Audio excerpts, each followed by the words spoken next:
কোনো দোকানপাট খুলবে না, গাড়ির চাকা ঘুরবে না, একদম কমপ্লিট শাটডাউন থাকবে সারা বাংলাদেশ। ঢাকা শহরকে অচল করে দেওয়া হবে, ঢাকা অবরোধ করবো শেখ হাসিনা সংগ্রাম পরিষদ। বিসমিল্লাহির রহমানির রহিম। শেখ হাসিনা সংগ্রাম পরিষদ কেন্দ্রীয় নির্বাহী সংসদ আয়োজিত আজকের এই প্রতিবাদ সমাবেশ এবং সাংবাদিক সম্মেলনে আমরা শেখ হাসিনা সংগ্রাম পরিষদ কেন্দ্রীয় নির্বাহী সংসদের পক্ষ থেকে আমরা সারা বাংলাদেশে কর্মসূচি ঘোষণা করছি।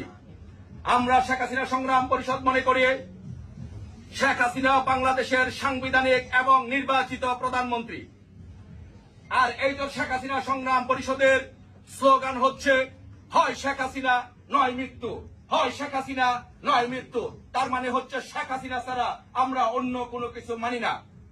তাই শেখ হাসিনাকে স্বপদে প্রধানমন্ত্রী হিসাবে শপথে পুনর্বহালের দাবিতে এবং ইউনূসের পদত্যাগের দাবিতে